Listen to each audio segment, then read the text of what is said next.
Eh bien le bonjour à tous. Comme je vous l'ai promis dans une précédente vidéo, je vais aujourd'hui vous conter une anecdote qui m'est arrivée à moi et à des collègues lors d'un événement auquel nous avions participé.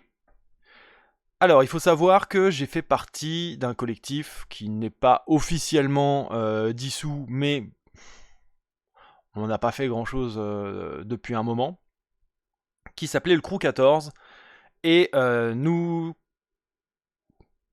étions réunis pour construire un fanzine nommé Bitume Theory. Donc, on peut voir que la page Facebook est toujours active et qu'elle est extrêmement à jour puisque Bitume Theory 4 est désormais disponible alors que nous nous sommes arrêtés à Bitume Theory 7. Voilà. Donc, Bitume Theory, ça commence à remonter, c'est pas vraiment fini, mais c'est pas vraiment d'actualité non plus, soyons tout à fait honnêtes.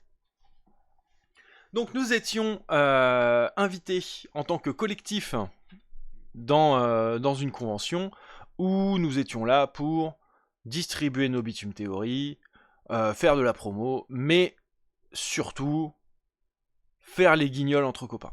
C'était quand même surtout ça le projet, c'était un peu le projet de notre vie à ce moment-là en fait. C'est-à-dire qu'on était invités, on y allait, mais on n'avait pas de plan. On n'avait de plan sur rien du tout. D'ailleurs, Bitume était d'un chaotique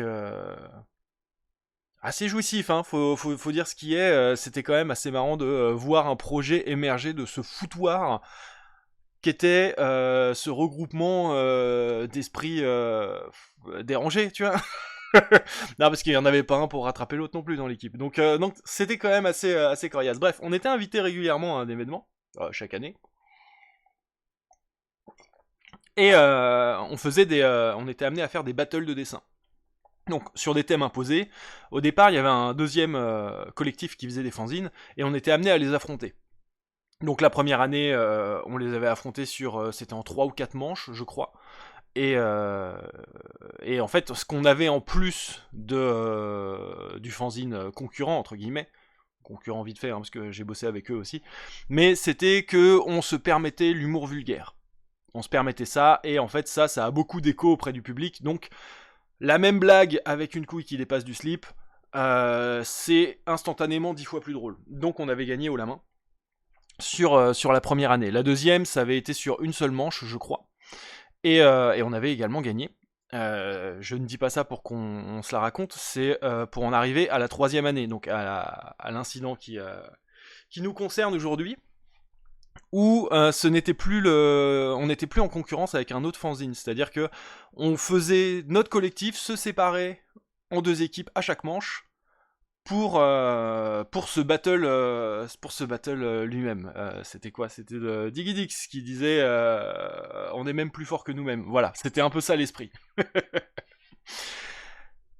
Et donc est arrivé, donc on a fait quoi, 3 manches je crois, et arrive, ou 2, je sais plus, arrive la dernière manche, où l'organisateur, qui était présentateur également, commence à nous donner les thèmes. Alors il y avait Cluedo, Colonel Moutarde, et le dernier mot, il bug. Il bug et il n'arrive pas à le trouver.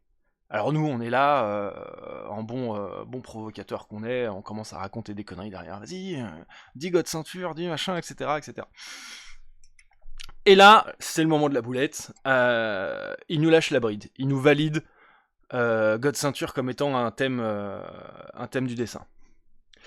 Faut savoir que quelque chose d'autre s'était passé en interne du crew à ce moment-là, c'est qu'on avait on était 6 lors de cet événement-là. Dans les 6, on avait 3 techniciens, donc qui étaient extrêmement doués pour vraiment pour le côté esthétique, pour le dessin, quoi. Ils faisaient vraiment des belles pièces. Et 3 crétins qui étaient très très forts pour vraiment faire des conneries et raconter de la merde. Donc je me suis retrouvé avec les 2 autres crétins. Et tous les techniciens se sont retrouvés du même côté. C'est hasard des équipes de cette manche-là, mais ça a eu son effet, puisque on s'est retrouvé à produire probablement l'un des dessins les plus immondes qu'on a pu faire. C'était hilarant. C'était absolument hilarant, mais c'était trop. Voilà, soyons honnêtes, c'était trop. Ça n'a pas vraiment plu à quelques familles dans le public. Apparemment, il y en aurait 2 qui seraient partis. Le public, dans l'ensemble, a été plutôt, c'est plutôt marré, quoi, parce que c'est l'humour irrévérencieux. Voilà, dans l'ensemble, ça a quand même été plutôt bien reçu, mais il y a quelques familles qui n'ont pas aimé, et ce qui peut s'entendre aussi. Hein. Mais voilà, nous on nous a lâché la bride et on s'est un peu lâché. Suite à quoi, je crois qu'il y avait la mère qui était dans la salle aussi, et la mère qui prêtait le local justement. Et c'est là où on va arriver sur la suite du truc. C'est-à-dire que suite à ça, bon, on n'a pas été blacklisté, mais on n'a pas été réinvité, quoi. Alors qu'avant, on était invité à chaque fois et que on nous avait fait des promesses comme quoi, oui, prochain événement, vous serez là, vous serez là. Et ça n'a pas été le cas. Bref, à un moment, j'ai repris contact avec l'organisateur et je lui avais demandé en fait ce qu'il en était, si on avait été blacklisté et tout ça. Parce que dans mon esprit, c'était lui qui nous avait validé le thème. Je veux dire, nous on proposait de la merde parce que c'était l'esprit, mais c'était lui qui validait ou non. Et le fait qu'il nous ait validé ce truc-là, quelque part, on n'avait pas de raison de se brider. Selon moi, à cette époque-là, bien sûr. Bon. Maintenant, j'ai changé mon esprit là-dessus. Parce que l'espèce d'esprit punk qu'on avait à l'époque disait « Ouais, mais alors attends, y a la mère qui vient lui mettre la pression, et du coup... il baisse son froc, il dit plus ah ouais, il dit pas que c'est lui qui a validé, etc., etc. Et c'est un point de vue qui se défend en fait en soi. Dans les faits, c'est quelque chose qui peut qui peut se comprendre. Mais si on voit ça de mon petit prisme personnel de attends, tu nous as dit qu'on pouvait, on l'a fait. Maintenant, quand je me mets à sa place, je me dis bah ouais, je me casse le cul à créer un événement. Parce que c'est ce qu'il avait fait, il avait sorti cet événement de nulle part, c'est lui qui avait créé. Il était allé voir la mer pour choper un local, etc. Le truc commençait à prendre, c'était sa 3e année et tout ça. Il envisageait d'aller dans une ville plus grande pour faire un festival plus ambitieux, toujours d'actualité aujourd'hui. Donc voilà, les choses étaient vraiment en train de décoller pour lui. Et qu'est-ce qu'il avait à gagner à foutre ça en l'air pour 3 crétins qui dessinent des bites. En fait, il avait tout à perdre dans cette... Kiki, t'as pas le droit d'aller par là.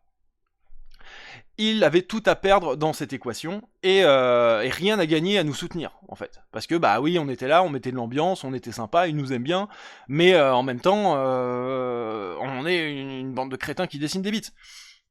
Est-ce que vraiment c'est nécessaire à son festival? Est-ce qu'il trouvera pas quelque chose d'autre à proposer si on n'est pas là? Et la réponse est si. Donc, on a été lâché à ce moment-là. On nous l'a pas dit directement. Je crois que c'est un peu ça que j'ai mal digéré, mais en vrai, avec du recul, je comprends.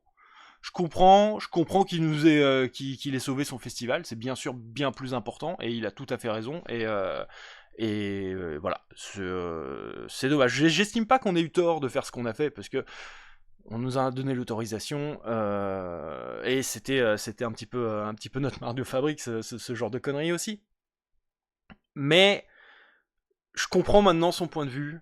Avec du recul, je me dis ouais, en fait, à sa place, j'aurais probablement fait la même chose. Donc voilà. Cela dit, ça reste quand même une anecdote assez, un bon souvenir. Voilà, c'est un bon souvenir du moment du crew. C'est ouais, c'est vraiment une période, comment dire, c'est pas le clou du spectacle, mais c'est un bon gros souvenir dont on reparle régulièrement avec les membres que je continue à voir, et ça nous arrive d'évoquer ce festival. C'était assez sympa, comme quoi, hein, avant de me faire ban de Twitch parce que je dessinais des nichons, parce que je dessine des nichons, je me suis déjà fait ban de convention parce que je dessine des bits. Voilà, merci de vous abonner pour soutenir le dessinage de bits. Je vous donne rendez-vous très bientôt pour une autre vidéo. Passez une agréable journée. À très vite.